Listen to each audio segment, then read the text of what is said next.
Sewing with Kristene. Today I am going to show you a quick tutorial on how to make a little thread catcher. I think these little thread catchers are the cutest thing. They have a little handle on them. You can put them on your thread spool holder on your sewing machine so they're right there in front of you. And when you cut threads, you can put them in a little basket and they get there and not all over your sewing room floor. I don't know if anybody else has this problem, but I cannot sew if there's threads all over my floor. I don't know what it is. My mother must have ingrained clean floors into me because it drives me bananas. So I'm hoping this will help me catch threads a little bit. So I wanted to go over with you what the fabric requirements are. They're very, very, very simple. So they are, you need one piece of fabric that is 5 inches wide by 12 inches long. Notice I have directional fabric, so pay attention if your fabric is directional. That means if you turn your fabric different ways, it looks different. You know, you wouldn't want your wine glasses to be upside down, now would you? So just pay attention to that, and we'll talk about that when we get to the sewing machine to make it. So 5 inches by 12 inches. This is the main part of the little basket here. The next piece that you need is 7 inches by 12 inches. I love these corks, aren't they cute? This is the lining and the little top border piece. Really cute how that works. 7 inches by 12 inches. And then you need a little handle, which is not here in front of me, but it is 3 inches by 5 inches for this little handle. And I'll show you that when we get close up. All right, thanks for meeting me here at the sewing machine. I brought my fabric over here and I found the little piece of the fabric for the handle. So that's here. Like I said, it's 3 inches wide. Sorry, I'm figuring out where the camera is here. 3 inches wide by 5 inches long. To make the little handle, you're going to iron it in half like this. Let me lay it down here. You can probably see it a little better. I'm going to iron it in half like this. Let me get a little closer so you can see it. Sorry about that. And then you'll fold each side into the middle and then fold it in half. So you end up with 4 layers of fabric for your little handle. And we're actually going to start with stitching that first. So here we go. No need to change feet necessarily for this. On my sewing machine, I can move my needle over. So I've got my needle fairly close to the edge here, about 1/8 of an inch away. You just want to sew all the way down the handle, like so.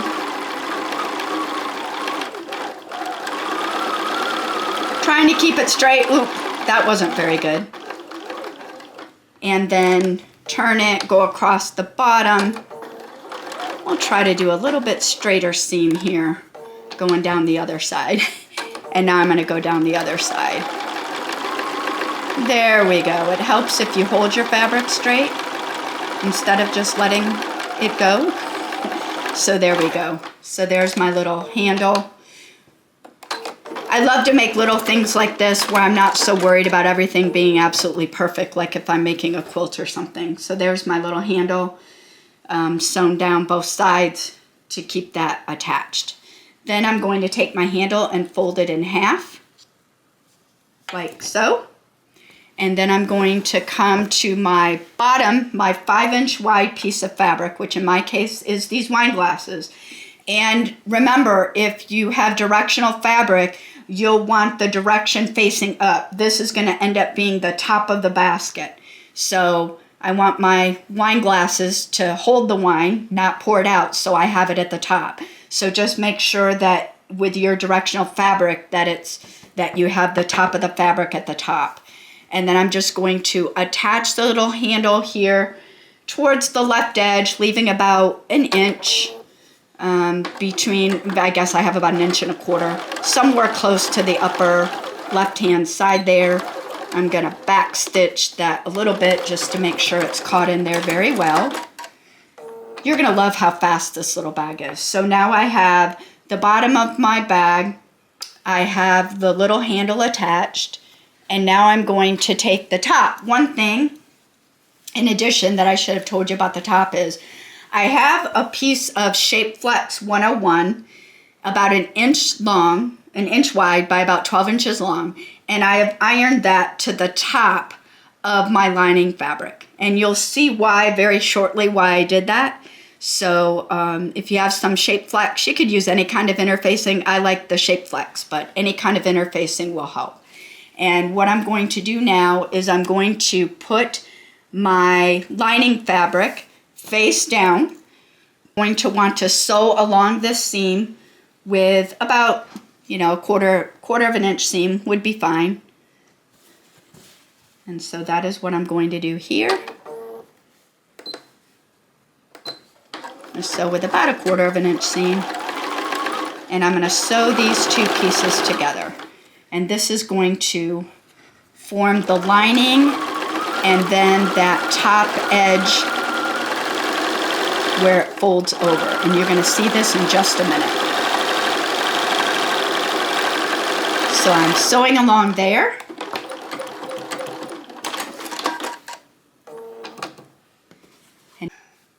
Okay, so I'm now going to top stitch along here. I've got my seam folded underneath, and my seam is going down towards the bottom fabric here, the fabric that's going to be on the bottom of the basket. And now I'm going to top stitch along here. I could put my edge foot on my machine if I really wanted to make sure it's absolutely straight. I just didn't want to take the time to change the foot here.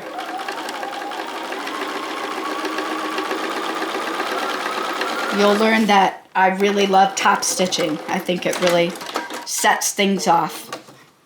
I might even decide to change the color on this to maybe a pink or a red. So once you have the top stitching done here, now it's time to fold it.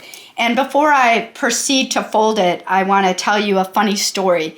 There's a saying that says, even if you know how to sew something, you should probably follow the pattern. And I've made about 5 of these so far, and I still messed up how to fold it, and I had to rip out some stitches, and now I'm going to show you how to fold it correctly this time. So now that you have your top stitching in, you want to fold it the long way. Fold it across the long way,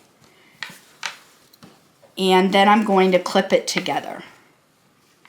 I think that's funny. Always look at your pattern, even when you've made multiple of them, because if you don't, you'll do something wrong, and I guess that's why they invented seam rippers. You haven't sewn something if you didn't rip a seam out. All right, here we go. So now I have all my edges clipped together pretty well here. And I am going to sew about a 1/2 inch seam all the way around. Down here, down this first short edge. Down this first short edge. I'm going to come to the corner.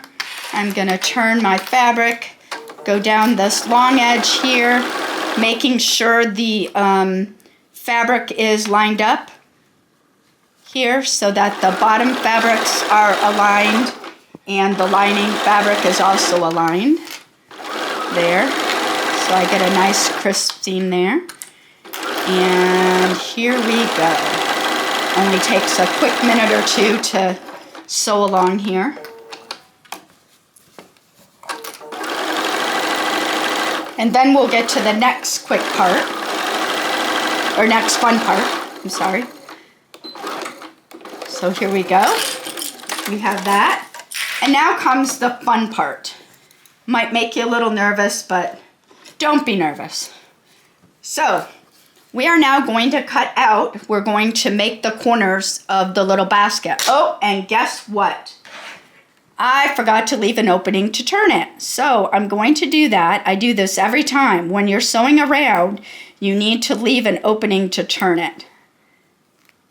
So I am just snipping a few little stitches here so that I have an opening to turn it. So if you make the same mistake that I did, because you're following along with my directions and sewing all the way around and not leaving a hole, Well, you can just go back and rip out a few stitches, and now I have a hole to turn it. So now we're going to take a ruler. We're gonna get ready to make some box corners. So I have a 1 inch, I have a ruler here, and I have the 1 inch mark of my ruler aligned on this stitching line here, and the edge of the ruler aligned on this stitching line. So what I'm doing is I'm cutting a 1 inch square out of the bottom corner here. And I'm just using a regular pencil to mark it, nothing fancy. Just gonna use scissors to cut it. I've got my square marked. On this edge, I have a folded edge and a seam allowance. So where the fold is, the folded edge is, I've got the 1 inch mark on my ruler lined up with the seam, but I have the edge of the ruler lined up with a fold.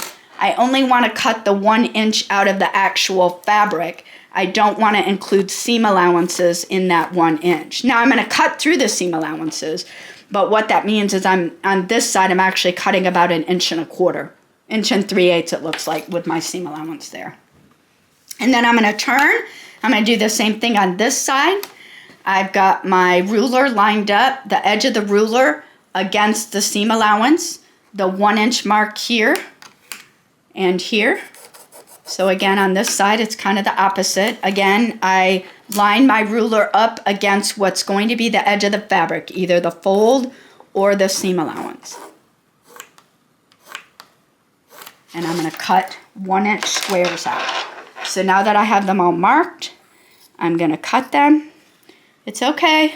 If you've made box corners before, you know exactly what we're doing. If you haven't, you're probably a little bit nervous of cutting your fabric, but it's just fabric. If something goes haywire, you can always try to make another one. If I have special fabric, I always try to make something out of test fabric before I make it out of my special fabric, just in case, but not always. So now I have 1 inch squares cut out of the corners. And now if I just turn them, pull the corners together, voila, look what happens. I end up with a nice diagonal there. I'm going to put 1 seam allowance one way, 1 seam allowance the other way, and just kind of clip them. And I'm going to sew along that diagonal, which is going to make my box corner when I sew right along there. Okay, I'm going to do it on the other side. I'm going to do it 4 times so you can see. I'm just taking the corners as they exist here, and I am pulling them apart like this, and voila. On this one I only have 1 seam allowance, so I'm going to clip it just so it lays a little bit flatter. It's going to go that way. So those are my two sewing lines that I'm going to have on this end, and then the same on this end. I'm going to pull these together. I have 1 seam allowance on this side. I'm going to clip that down. And I have 2 on this side, so I'm going to clip 1 seam allowance that way, 1 seam allowance that way, so I get them nice and flat. And then on this side, I have 2 lines to sew as well. So now I'm going to sew along those 4 diagonal lines. Straight lines, I guess. They're on the diagonal to the rest of the bag.